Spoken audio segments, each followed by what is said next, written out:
Welcome to I news. ప్రపంచంలో అత్యంత చికాకు కలిగించే జీవి ఏదైనా ఉందంటే అది దోమే. కానీ కొంతమందికి అవి ఎక్కువగా కుడుతుంటాయి. ఎందుకు? ఆ రక్తం అంటే వాటికి ఎందుకంత ఇష్టం?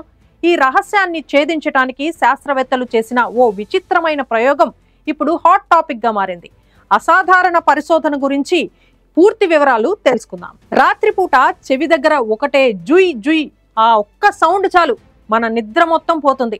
మనుషులందరూ ఒకే చోట ఉన్న కొందరినే ఎందుకు టార్గెట్ చేస్తాయి ఈ దోమలు? దీని వెనుక ఉన్న రహస్యం ఏంటి? ఈ ప్రశ్నలకు సమాధానం వెతుకుతూ శాస్త్రవేత్తలు ఓ విచిత్రమైన ప్రయోగం చేశారు. అది కూడా ఒక మ్యూజిక్ ఫెస్టివల్లో. నెదర్లాండ్ లో జరిగిన లోలాండ్స్ మ్యూజిక్ ఫెస్టివల్లో వేలాది దోమలు 500 మంది మనుషులతో ఓ భారీ ప్రయోగం మొదలైంది. ఒక చిన్న ల్యాబ్ ని సెటప్ చేసి మనుషులను ప్రశ్నలు అడిగారు. వాళ్ళు ఏం తిన్నారు, ఎంత శుభ్రంగా ఉన్నారు అని వివరాలు సేకరించారు. ఆ తర్వాత దోమలు ఉన్న ఒక ప్రత్యేక పెట్టెలోకి చేతులు పెట్టమని కోరారు.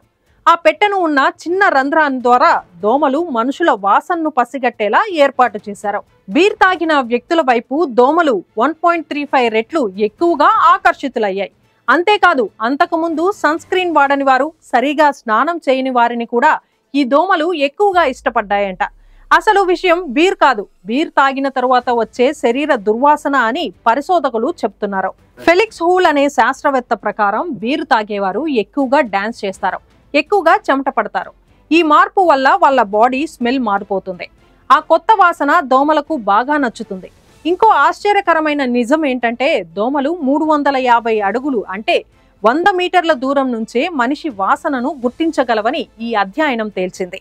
అంటే దూరంగా ఉన్న మనిషి స్మెల్ నచ్చితే చుట్టూ ఉన్న వాళ్ళని వదిలేసి వాళ్ళ దగ్గరికే వెళ్తాయన్నమాట. కాబట్టి బీర్ పార్టీకి వెళ్ళినప్పుడు మీకు దోమలు ఎక్కువగా కుడుతున్నాయంటే అందుకు కారణం మీరే.